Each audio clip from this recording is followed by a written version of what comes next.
A celestial globe was purchased by the guest's parents at an estate sale around 1952. The appraiser immediately inquired about the terrestrial globe, which was typically paired with a celestial globe. Although such globes were usually sold in pairs, the guest mentioned that only the celestial globe was available at the time of purchase. If paired with its matching terrestrial globe, the celestial globe's value could have been much higher. The appraiser estimated the fair market auction value of the single celestial globe to be, we believe that this could be fair market auction value between $6,000 to $8,000 if you had the other globe. An intriguing small Apple computer brought excitement, as such items were considered extremely rare. The appraiser, amazed by the item, specifically highlighted the wonderful inscription. Moreover, the remarkable piece was signed not only with Steve Wozniak's full name, but also with his nickname Woz. Steve Wozniak is an American engineer, inventor, and philanthropist, best known as the co-founder of Apple Inc. The appraiser acknowledged the significance of the item, as it was associated with the first type of Macintosh computer. Macintosh is a family of personal computers designed and marketed by Apple since 1984. Based on item current attributes, estimated market auction value would be the first type of Macintosh and Steve Wozniak's signature, $6,000 to $8,000, no problem. An ordinary-looking box turned out to be a remarkable historical artifact, a scale model of an early Adams leaning wheel road grader. The full-sized version of this machine was pulled by horses, mules, or later by tractors, and was used in early road construction. The appraiser appreciated the detailed salesman sample, which demonstrated how the machinery worked. The model featured the label Adams Leaning Wheel Grader, clearly identifying its function and manufacturer. The model was not just a practical tool, but also a work of art, exuding sculptural quality. We see the angled wheels. That slants the rear wheels, and this one slants the front wheels. Right. That's for operating on the side of a hill. Given its historical and collectible value, the appraiser estimated its auction value to be Probably be expecting somewhere between $6,000 and $8,000. So, wow, I had no idea. The guest proudly presented an unusual piece that had been used as an educational tool in a school. The item was identified as a common teaching tool from the early 20th century, which was widely used in schoolhouses across the United States to teach students about the solar system. The device featured a model of the Sun, a small planet orbiting the Sun, the Earth, and the Moon orbiting the Earth. All components were connected through gears and chain belts, allowing them to move in unison to illustrate planetary motion, the Earth's tilt, and the Moon's orbit. It has the spun brass sun instead of the plastic one that was put on later. It has all the gearing and drive mechanism, and it even has the brass base with the planetary tables on it. This particular piece was manufactured in Detroit, Michigan by the Trip and See Platinarium Company. Due to its age and excellent condition, the appraiser estimated its value to be is probably worth $500 to $600 if you sold it in an auction or you had to replace it for insurance purposes. It would probably be more than that. Thank you for bringing it today. Thank you, Phil. This has been great. An antique device was presented, which had been manufactured in Hartford, Connecticut. It was identified as a celestial indicator, historically used to demonstrate the solar system's workings. You turn that knob, and in the center you have the Sun, then Mercury, Venus.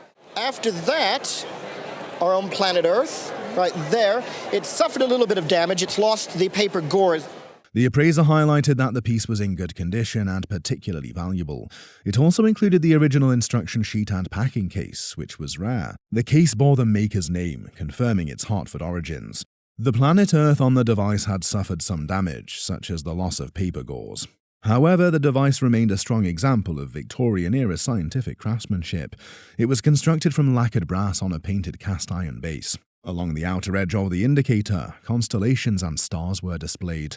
Given its collectability, the estimated price would be At auction of science and technology, I would not be surprised to see this sell for between $3,000 and $5,000. Oh. I'm surprised. Good. When they were made, they were 25, Exactly. according to that. A unique student's medical cabinet was discussed that had been in the guest's family for approximately 30 years. The appraiser identified the item as a student's cabinet made by the Parke-Davis Company, a pharmaceutical company that is still in business today. The cabinet was likely produced around the turn of the century, between 1890 and 1900. It contained sampled tins of various medicinal roots, herbs, and natural remedies, all neatly arranged in drawers. The appraiser was impressed by the cabinet's completeness and preservation, stating they had never seen a full collection of this size before. It was confirmed that the set contained 288 tins, with only 3 missing. Due to its completeness and excellent condition, the appraiser estimated its value to be. Because it's complete, excellent condition, I would give a rough guesstimate of $5,000 to $7,000 for the whole kit and caboodle. Cool. Great thing to find in the trash. Yes.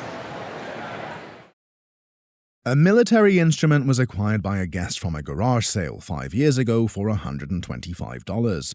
The item was a World War II Marine Corps transit used for sighting artillery and bore the USMC marking in the center. Being a transit theodolite, it was a critical surveying tool. It measures not only horizontal angles, but can measure elevation at the same time. It most likely helped them understand the terrain there. The transit was constructed of brass to prevent interference with the magnetic compass and was coated with black wrinkle paint to reduce reflections and dull the finish. A key detail was the stenciled circle on the case, which indicated that the item belonged to the 6th Marine Division. The numbers inside the circle provided further details about the regiment, battalion, and company. The item appealed to instrument collectors and military history enthusiasts.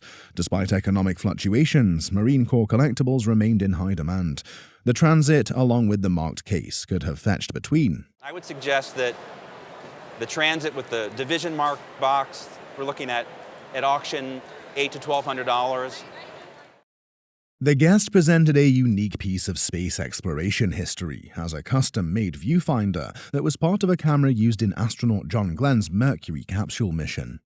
The appraiser referenced a newspaper clipping that corroborated the story and confirmed that the camera itself was now housed in the Smithsonian Institution. The guest shared the intriguing story of how his father had come into possession of this piece. After John Glenn's mission, they sent the camera back and asked him to replace the viewfinder with a flip type. The appraiser mentioned the increasing collectability of artifacts used in space exploration, emphasizing the viewfinder's historical significance. Given its importance, the estimated value of the piece was. I would probably put $1,000 to $2,000 as an estimate on it. That's because great. It's so significant. Yeah. That's wonderful. An unusual and rare educational model printed on tin was displayed at the show. The anatomy mannequin referred to a small anatomical model used for medical education, artistic study, or demonstration purposes.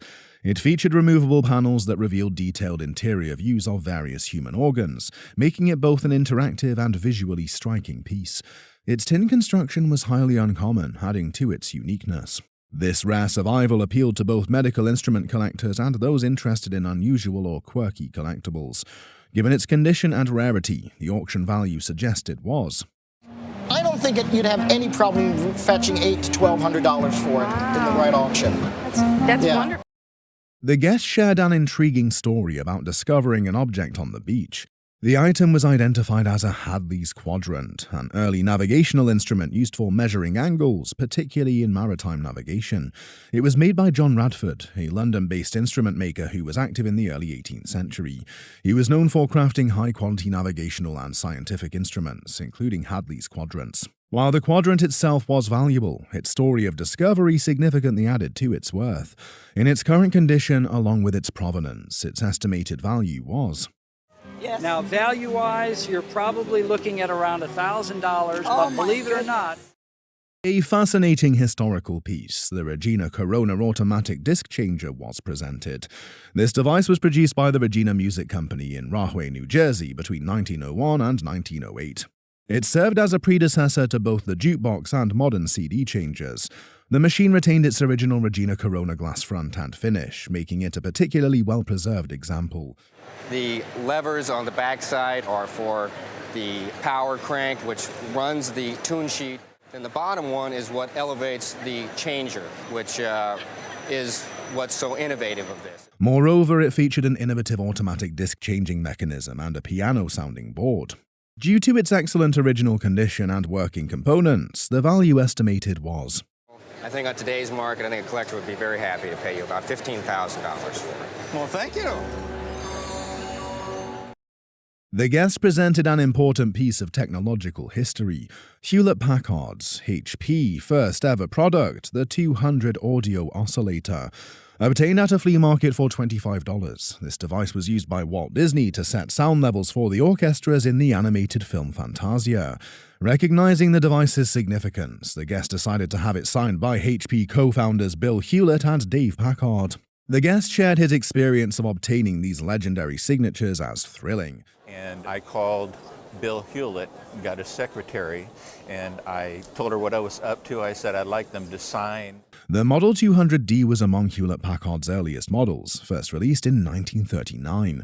With its historical significance and the autographs of both HP founders, the insurance value was estimated at. For insurance purposes, I value it between $7,000 and $9,000. Wow, nice, very nice. The show visited the Corpus Christi Museum of Science and History to explore nautical instruments. The first instrument featured was a mariner's Astrolab. It was used to determine latitude by measuring the height of the sun at its highest point in the sky. This particular Astrolab was discovered in a 1554 shipwreck off the coast of Padre Island. Originally made in 1545, it was considered extremely rare, as almost all surviving examples had been recovered from shipwrecks.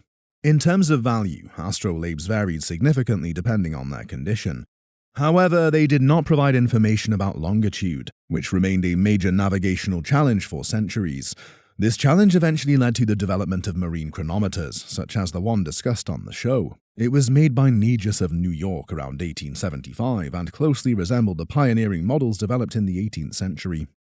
Although both items belonged to the museum, the appraiser provided estimate valuations for each. The most recent Mariner's Astrolabe that is sold was property of the Time Museum. It sold about 8 or 9 years ago, but it was a completely crusted over, illegible piece, and it sold for about $3,000. Chronometers such as this appear frequently at auction. You can expect to pay between $2,000 and $3,000. The guest presented a remarkable collection of his father's World War II memorabilia. The items included his aircrew wings, dog tags, military orders, photographs, flight log, and even a piece of blimp skin with his name printed on it. The guest's father served in the U.S. Navy's lighter-than-air division, which operated non-rigid airships, commonly known as blimps. The guest also brought several photographs from that time, further adding to the historical significance of the collection. Examining the military orders, the appraiser noted that they came from Blimp Headquarters, Squadron 1. Reviewing the flight log, the appraiser identified that the guest's father flew on multiple blimps, including the K-82 and K-92. The appraiser also highlighted the aircrew wings and a fabric section from a blimp as significant pieces in the collection. Given the completeness of the collection, the value suggested was. I would put an insurance value on it in the $3,000 to $5,000 range. That's fantastic. Won't ever sell, it's going to stay in the family. The guest presented an intriguing item they purchased at an auction in Kansas about 10 years ago. It was identified as the Radio Nurse, an early baby monitor produced by Zenith around 1937. The device was created in response to the widespread fear generated by the infamous Lindbergh baby kidnapping. A key highlight of the piece was its design, created by Isamu Noguchi, the renowned Japanese-American designer. The appraiser notes that the speaker is shaped like a nurse's head, with visible facial features and a hat-like shape draped around the sides and back.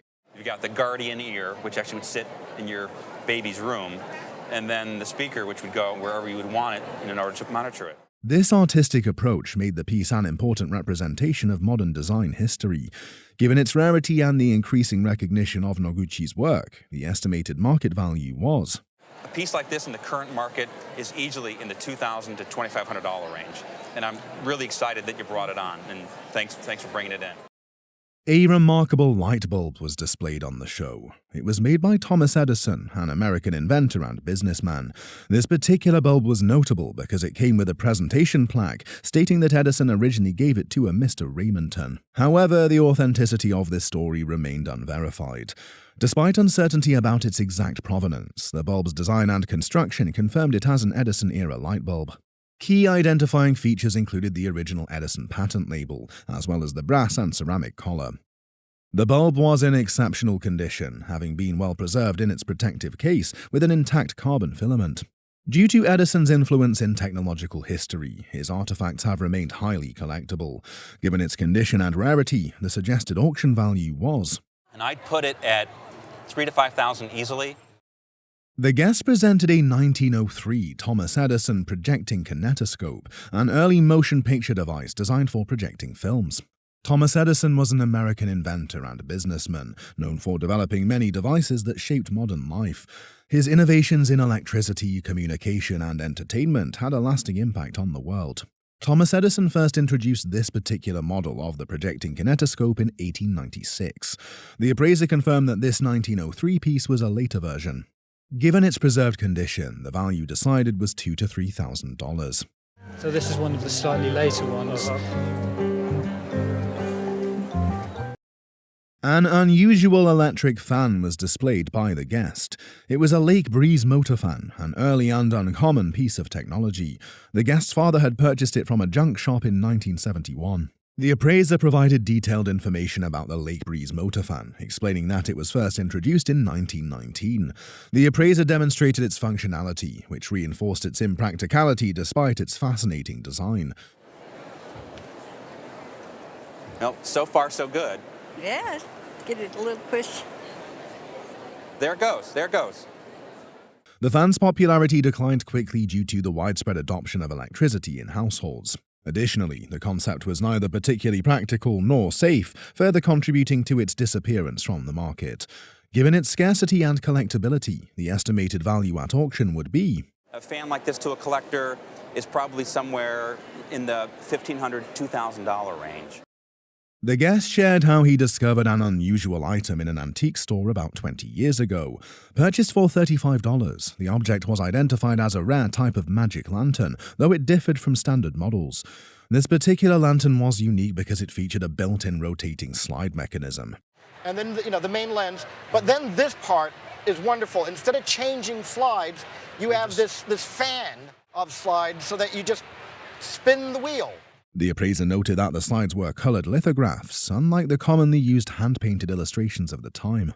One of the slides was especially noteworthy, as it depicted the factory where the lantern was manufactured. The lantern's exterior was nickel-plated, a significant feature since nickel was the chrome of the Victorian era. It was observed that the lantern had been built as an electric-powered model rather than converted from an oil-based design. Based on the current market for early technology and vintage cameras, the conservative auction value was... I think conservatively, in an auction of early technology and of cameras, you'd easily get $1,000 to $1,500.